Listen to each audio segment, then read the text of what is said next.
back. Thank you for coming to watch my newest video. I hope you're all doing really good today. So I had kind of a neat idea for this video. I thought I would recreate and update my most popular YouTube video. And if you don't know what it is the tortoise care tips and tricks, everything about free roaming tortoise. Like I said, I'd talk about a little bit. And honestly, I think I just babbled on for a little while about turtles and tortoises. So I thought I'd kind of stand here and do the exact same.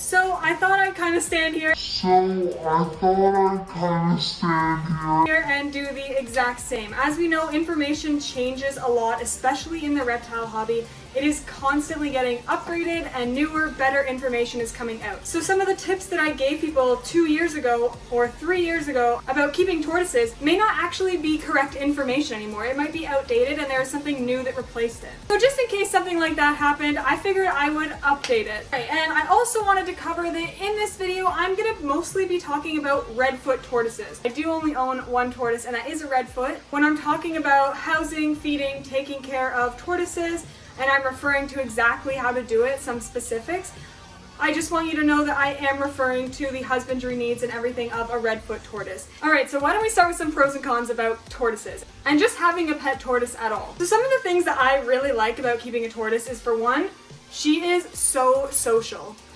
Redfoots specifically are pretty social tortoises, but she just comes out all the time. She'll follow me around, she'll say hi to my guests, she wants to look at the other animals. She just has a lot of personality. I know that all of our reptiles do have a personality, but a lot of people, and myself included, met Lou, my tortoise, thinking that she would have basically no personality, just whatever, a turtle. She ended up being one of my animals with the most personality. She has the most to say, the most interest in me, she has the most drive to adventure the house. Another thing I really like about redfoots specifically is their size, and this is part of the reason why I decided on a redfoot opposed to any other kind of tortoise, is that they stay a great size. My tortoise is about this big right now. She is, I think, around 10 or 12. I've had her for about 4 or 5 years. Redfoots really only reach about this big, which is pretty manageable compared to the giant sulcata. Come on, pick him up, boy.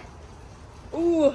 We're gonna need like a towel. But getting into some cons, tortoises can be super destructive, which is another thing to consider when you are thinking about free roaming a tortoise. They will chew your walls, they will chew your baseboards, they will go to the bathroom on everything. My tortoise is probably equally as messy as some of my giant lizards like tegus and water monitors. And that's only a small redfoot. Anytime anyone comes to me and asks me what it's like to own a tortoise, that's the first thing that comes into my mind is, it is so messy, which then in turn is pretty smelly too. If you're not on top of it all the time, cleaning up after them right away, your house can get to smell like tortoise poo. And it's really gross. Some other things you might want to keep in mind when you're considering buying and keeping a tortoise is that they live a really long time. Redfoots live around 60 years. That is a huge commitment, especially if you end up getting one and deciding that you actually don't like how much work they are. This is why no matter what the animal, I always suggest a mentor. Just getting hands-on experience before you actually purchase an animal to know whether or not it suits your lifestyle or not. It's more fair on you, you're not wasting your time and money, and more fair on the animal too.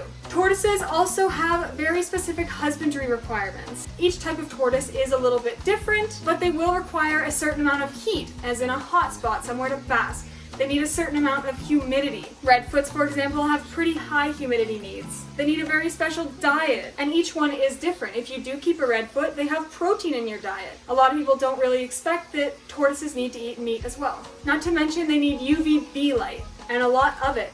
And then finally, we need to think about space. Like I said, my tortoise has the most drive out of any of my animals to travel around my house. She's very curious, constantly thinking. So I like to provide her with a lot of space. In the summers, she's actually outside. She's outside right now. She has a 4x2 pen out there, but as well can travel around my whole entire backyard, and then just gets locked up when it's not safe or when I'm not home. Those of you that live somewhere warm, I highly suggest that for a tortoise. But I realize that a lot of you who are watching my videos who are looking into free roaming a tortoise probably don't live somewhere very warm. Because typically if you live somewhere warm like Florida or Mexico, you already have your tortoise outside. You don't really have to worry too much. But for those of you like me who live somewhere like Canada and it's really only warm maybe a month or two out of the whole year to put your tortoises outside, how on earth do you keep them inside? Especially for those big ones. So that's probably why you're thinking about free roaming, right? If you're anything like I was when I first got my tortoise, I wanted to free roam her so that she could have a better life.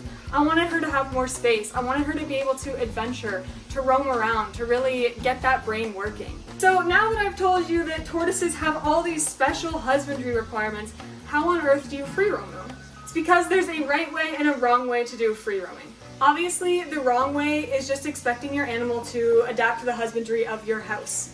It won't. It needs those specific requirements, and if you're failing to give it to them, you are not doing your job as a keeper of that reptile. You're failing them because they need those requirements to stay healthy and happy. So this is what I personally do. This definitely isn't for everybody.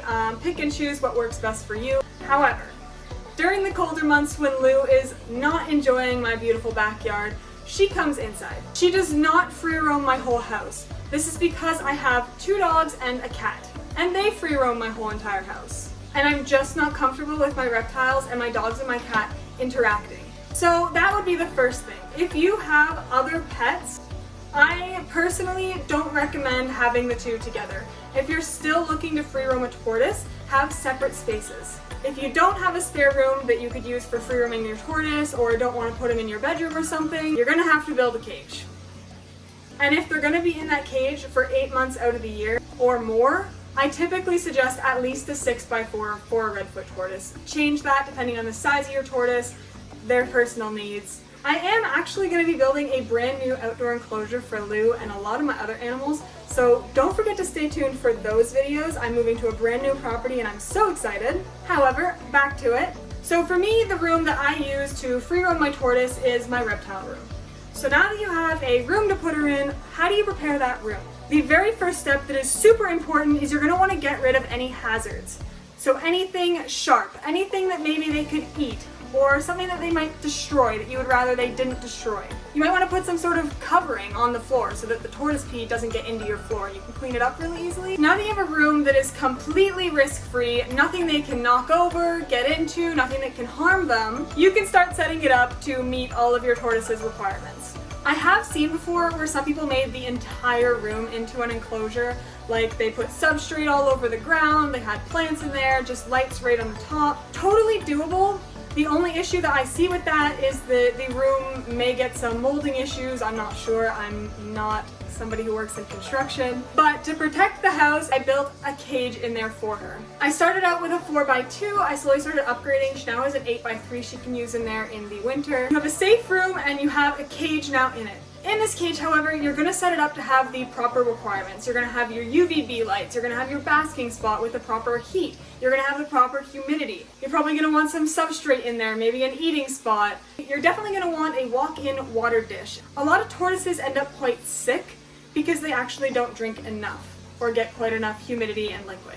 This cage basically acts as like a humid hide, except it's not just a humid hide, it's their enclosure with everything that they need that they can come in and out of. I don't know about you guys, but my house tends to get messy pretty quickly. I have a lot of animals. So Lou is only allowed out of her cage free roaming when the entire room is spotless and dealt with. If I go in there and I'm going to deal with a different animal and I'm going to be taking them out doing anything, she's instantly back in her cage, door closed. That's pretty well all the fundamentals of free roaming or even just keeping a tortoise. Hopefully you guys learned something and maybe even feel a bit more confident about getting a tortoise. Or maybe you've made up your mind whether you want one or not. Whatever the case may be, thank you so much for watching and watching until the end of my video. Don't forget to like and subscribe. It is super important to me and helps more than you would know. And if you have any questions, anything to say, any input, or any suggestions of what you might want to see in the future, don't forget to leave those in the comments for me. I want to create content that you want to see.